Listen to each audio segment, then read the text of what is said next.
do they not do major sponsors anymore?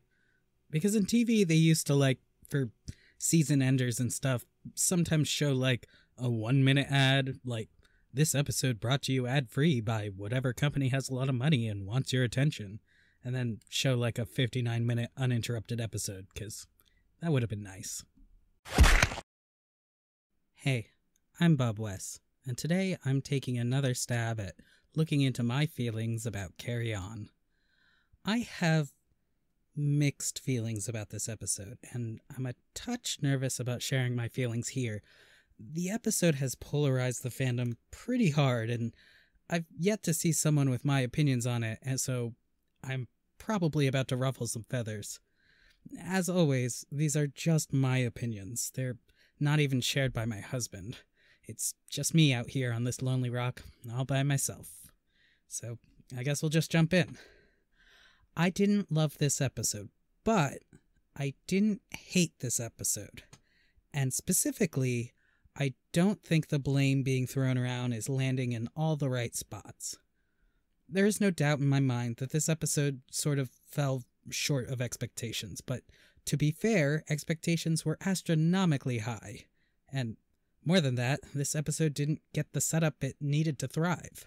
I've covered it a little in my video on Inherit the Earth, though now that I've had a bit of time to marinate, I think my opinions even on that have shifted. There are a lot of loose ends that should have gotten wrapped up in episode 19.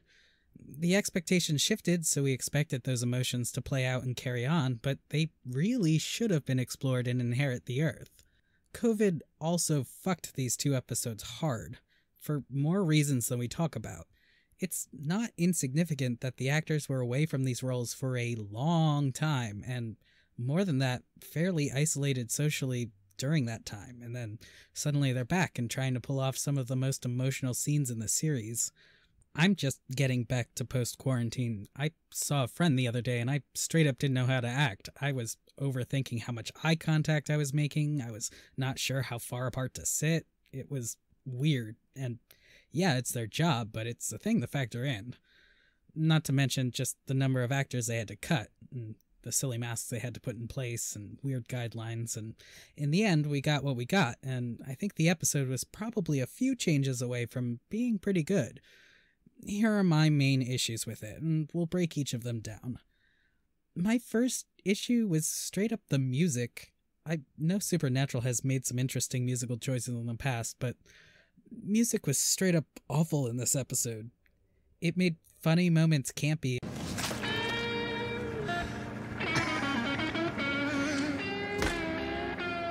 It made touching moments feel like an infomercial for a retirement center. It always should have been. Everyone happy, everyone together. Rufus lives about 5 miles that way. It threw me on more than one occasion, and I feel like just improving that could have elevated the episode quite a few pegs. It's just so beautiful. Are you crying? What? No. You're crying. Also, I didn't love the double carry on at the end. I like that they used Neoni's cover of the song. It hit right with Sam finally dying, but to have it play literally right after the original entire song gets played out, I was sort of like, all right, enough already. We get it. The song is part of the show. Fuck off. But anyway, my second issue was, and I hate to say it, acting and director error. I love these actors to death, but I got nothing off of them for this entire episode, and I know some of that was fatigue, too many scenes in a day, and some of that was post-quarantine awkwardness, and some of it was, I think, straight up just actors distancing themselves from the scenes to avoid being too emotional about it being the end, but it didn't land. Dean has almost zero emotion during the entire reconnection with Bobby. Same amount of emotion to the news that Rufus lives down the road as he has to the news his parents are here. No real reaction to the news that Jack and Cass were the ones who did all this. Barely any reaction to the fact that this is actually not just memory Bobby. It just looked like Jensen disassociated and autopiloted his lines here. Was this the last day of filming? Because I'm sort of getting the vibe that the scenes with Bobby and on the bridge really were their last day of filming, and it for sure shouldn't have been. That is too much drama and sad for what's supposed to be a sort of emotionally intricate and ultimately happy scene, and that's on the schedulers. And the director is sort of in charge of setting the stage and coaxing the performance they want, so rough gig all around. That sort of leads into my third issue, though I'm going to sidebar for a second here. I don't hate that Dean dies in a barn on a piece of rebar to some random mook, although I would have liked to see his death be stabbed by a ghoul in a graveyard, and on and on. I am here for the idea that any basic bitch case could be their last, and Cliff in a clown mask skewering Dean works fine for me. The scene as scripted was pretty decent. I felt the emotion, the words made a lot more sense. Robert Singer gave them the instructions to sort of play with it and improvise and wing it, and it didn't improve anything, and in fact sort of made it worse. It felt real weird. The injury itself was weird. If you're skewering someone on rebar, please just do it through and through. It looks super weird when you don't. There's no real sense it's a bad wound, and it's scripted to go all the way through, or if you don't, have him slide off or something, let Sam hold his brother as he dies on the ground, or I don't know. Don't make me envision Sam stepping away to a dead, boneless Dean hanging off the hook like a towel after the shower. The dialogue changes get weird too. I don't know. It didn't sell it for me. I like how Andrew Dabb originally scripted it more, especially on screen. It really didn't read how bad the injury was or why Sam didn't really try to call for help, and it felt like Dean giving up for no reason, not Dean being realistic about the odds. And then, fourth issue. And this was in the script. I don't care that Jenny was there. I kind of like one of the vamps that escaped their first vampire kill being present for their last vampire kill, but there is no fucking way Dean recognized her. And counting his time in hell, that was, 60 years ago for him? He saw her for like 3 minutes? Yeah, no. Fifth issue, and this again is probably one of my biggest issues with the episode, pacing. This episode just straight screwed the pooch on pacing. If it wanted to follow the brothers post-Chuck, do it. If it wanted to be just the brothers back to their roots case episode, do it. If it wanted to be a death and what comes next piece, do it. And frankly, I guess if you didn't fuck it up, you could have done all three. Opening montage, great. Loved sort of seeing them settle into a routine now that there aren't any world-ending worries hanging over their heads. Would have liked to get a sense of how long it'd been, though, because I'm pretty sure Jensen at one point said it had been years since Chuck, and I think Andrew Dabb in an interview said it had been about 6 months, but given that we didn't see any clips in this montage of them hunting, it really fucking felt a bit like Sam and Dean defeat literal God, and the very next case, a few weeks later, Dean dies of rapid onset tetanus.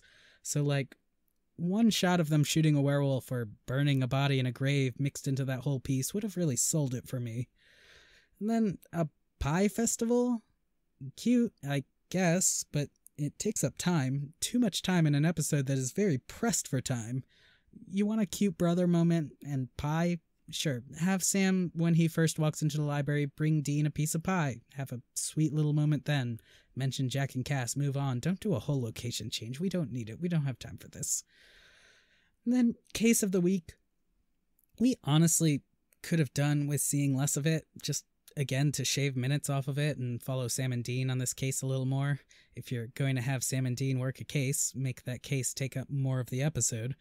Vamps are introduced at the 6.5 minute mark, Winchesters arrive on scene at the 8 minute mark, and Dean is on a coat rack in minute 18. The case took 10 whole minutes. Still 2 minutes back from the Pie Fest, maybe push off the Heaven chat for 2, and we could have at least had a third of the episode be the case.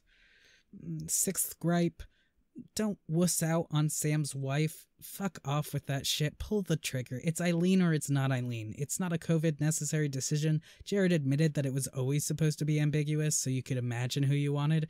Don't fucking wimp out at the 11th hour to be a people pleaser. Just Christ, do it. Yeah, I don't know. Beyond that, the gripes I have are limited. It would have been nice to see a big old reunion with their loved ones, but COVID restrictions in Vancouver were intensive. The number of actors you were allowed to have on a scene was limited, not to mention every actor had to quarantine for 2 weeks prior to filming, and the studio would have been responsible for setting that up for the cast as well as paying them for their time. And that's just not viable for maybe at most 3 minutes of screen time. Clown mime masks are stupid, but I imagine that under each and every single one of those vampires is a face that we'd otherwise know, keep the number of necessary quarantine people to a minimum, and it needed to be something recognizable enough that Dean would remember it from John's journal. I talk about Sam's wig in the video on makeup, so we're not going to go talk about it here. If you were giving me full powers to write how I would have ended this, still staying within the extremely strict COVID guidelines, here's what I would have done. Other than skipping the Pie Festival and milking the case, heaven montages mixed with Sam's death would go exactly the same. Dean has the same conversation with Bobby, gets in his baby and goes. And then, instead of that bridge, Dean pulls up to the beach and gets out. Sam walks up, they get that hug in, and then they open the trunk and pull out 2 folding chairs. And in the wide shot, we see them heading over to where Cass and Jack have set up on the beach. No words, just the sense that things are going to be okay. And that'd be that. But then what will we do? Yeah. This. A whole lot of this. But on a beach somewhere, you know? You imagine? You, me, Cass, toes in the sand, a couple of them little umbrella drinks, matching Hawaiian shirts, obviously. At the conclusion of this episode, Andrew Dabb got a lot of heat. Misplaced, I think. Some of it just weird rumors about him hating Jensen, which is based entirely off of an offhand joke he made at a convention once and projecting people's feelings into how they think that was meant and turned out. But here, Andrew Dabb is the showrunner, sure, with Robert Singer, so if we're blaming, let's spread that shit around. But more than that, unless Supernatural is a very different show than the shows I know writers on, showrunner comes up with the major beats of a season, sure. They figure out the beginning, the mid-season, and the conclusion in fairly broad strokes. But then they get together with the executive producers and writers and hammer out the whens and the whos and the wheres. There are a couple of decisions that cannot be made by the showrunner alone, specifically relationships, character promotions, and character deaths. That's what the executive producer team is for, to make sure that nothing drastic happens without unanimous consensus that that is in fact the right thing for the show. A room full of people had to decide that Sam and Dean die in those ways. A team of voices had to decide that Sam's ultimate relationship was going to be ambiguous, and all of them contributed to the fact that Cass says I love you, and Dean never indicates his feelings one way or the other. And who knows who came down in favor of or against, who knows who ended up the final authority on how Sam and Dean bid it, but there isn't a way to know how much of that was Dabb. And frankly, his original script wasn't awful. I would blame directing and editing more than writing on that, and historically, Andrew Dabb has written a lot of gems in the show. Not to mention, I love reading the asides and descriptions in his scripts. He's a very funny dude.